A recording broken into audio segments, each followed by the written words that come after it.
Hello guys, Major Colton here with another build tutorial, and today I thought I'd share a build that I just made a little bit ago. My friend that was on the team that I'm training, I was recommending some new weapons to him, and his medium frame, couldn't carry him, so I thought I'd put together, we were putting together for him a fast heavy, if you will.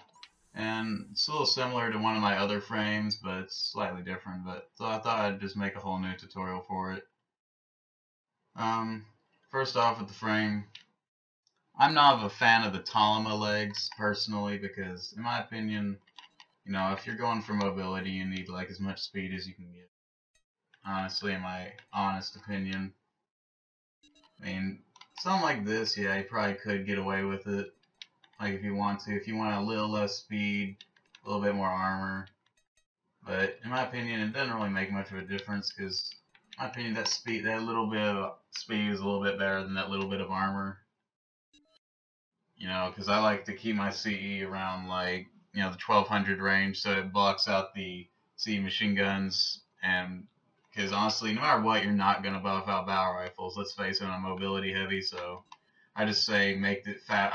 My approach to it is make your build fast enough to dodge the battle rifles. I mean, if you plan on like just taking them to the face, yeah, Talimas are probably better for you. If you actually want to dodge the bullets, this is probably better. Plus, I just try and stack KE like as much as you can after you just meet that CE threshold and whatnot, and you don't gotta worry about TE legs. As for the arms, I went for the AB 107D Berry Bullet arms, simply because, highest KE armor arms and they're dual shoulder. So we'll rain fucking BDFs like a bat out of hell pretty much. And for the core, you want to use the CA215 Ryujin core, and the reason why I use that is because it's really good. Like, it's a little bit lighter than the cores I usually use like this, but you get a little bit more energy recovery and a lot more speed. Plus, this frame itself is, and along with these specific parts, are bare bones just barely meeting the weight limit. That's normally that's what really affected the parts I used in this build is, energy recovery, because I'm using Tokonatsu boosters back there, and as well as using parts that I could carry, because I'm very close to the loading capacity, and that's with one of my parts being a shield. So that's another thing. I like to have the massive amount of extra, speed, and then I just carry a CE shield just in case they are using battle rifles. And that, if I'm having a hard time, I can just whip that out. Or even if it's just normal weapons still, that's just a big chunk of extra AP for you. Because these mobility heavies have like 10k less AP than a heavy. So, really the whole point of using a mobility heavy is to be like a medium that can carry, heavier firepower and be able to have enough TE defense to, have put up some kind of a defense against Sawas and shit like that. Not saw normal laser rifles won't even bother you, but Sawas nowadays, which is all the rage, they'll still scratch you, but not by much, unless they're using a double XO, then it doesn't really matter, because by the time they run out of ammo, it's not going to be worth it for them to shoot at you. They'll shoot at the guy they're going to affect like way more damage to instead of you, so you ain't really got much to worry about. As for the FCS, I use the FSL E28, because personally it's my favorite FCS in the game. It always has been. And some people don't like it because it's a lot. Computation on the guns is lower, but in my opinion, that 19 lock-on size is big enough for you to keep them in there long enough to lock on. At least that's been my experience, that I've been able to keep them in it long enough to lock on, so it doesn't really bother me there. And if you're using less power, less powerful guns, then you'll have even less base lock-on time, so it'll be even better for you. And then it's got that massive missile lock computation. So like I said before, you're just going to be raining missiles out like crazy. Especially since these Sazanai Model 2s have very low base lock on time and good little bit of reload time. So you're just like boom, boom, boom, just like slapping them over and over again. As for the generator, you want to go with the GED G23. And that's mostly because it has best energy output to energy capacity ratio in the game. Out of the high output generators, you just don't want to use a Sujumushi. especially with Tokenatsus. You'll boost once or twice. You'll boost once, and you've used 90% of your generator, so that's just bad. And from what I've been playing around with this build, like this combo with this almost 5,000 energy recovery. If you time your boosts right, you can, if you have good timing and energy management, you can make it work, and you can actually be pretty damn fast because you almost got 300 speed on a heavyweight, and that's pretty good if you ask me. As for the bow rifle, I put on the AUC B19 because, hey, ain't nothing out there right now from what I've seen on this server but lightweight heavies and quads. Now, I mean, if I just was fighting the lightweight heavies or even heavy heavies, I'd just use this.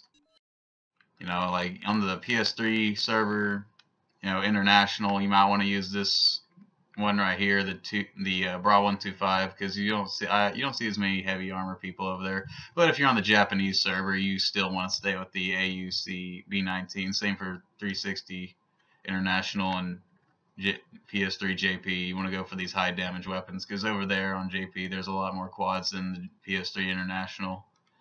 So you're going to need every point of CE damage to if you're going to take a bow rifle, make sure you're doing effective damage or don't bring one at all.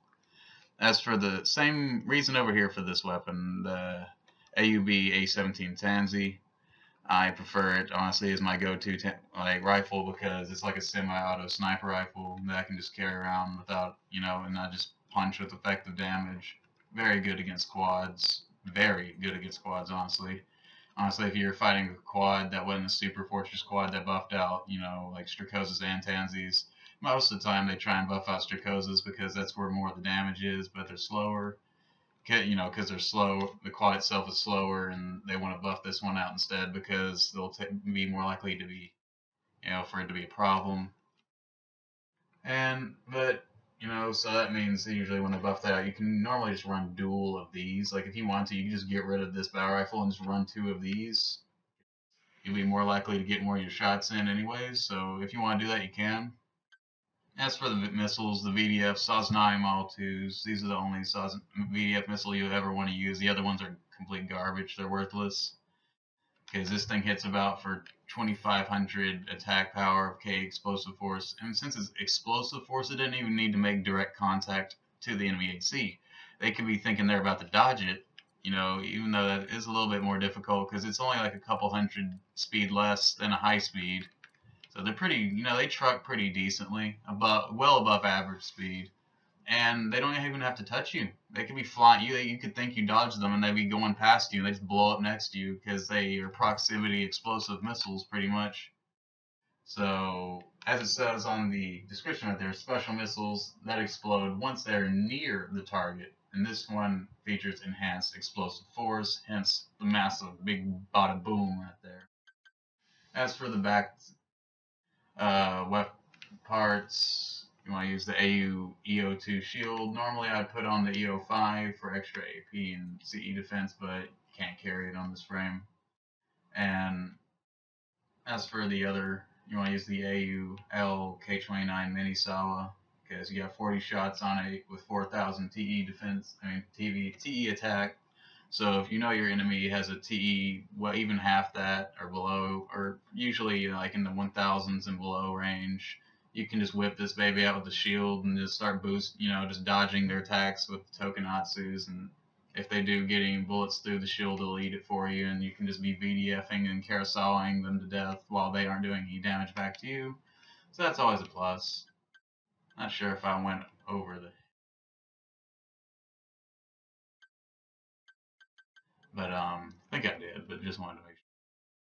As for the recon unit, you want to use the REX A13s because you can have 5 of them out at the same time in varying locations, 320 recon range, and 9,000 operational time. So even if you have an operator, these are a godsend to him because lights up the whole battlefield for him, helps them plan more, and help you. If someone's sneaking up on you, because half the time if they're not being able to hit you or they can't break through your shield, they'll get someone to try and flank you or something like that.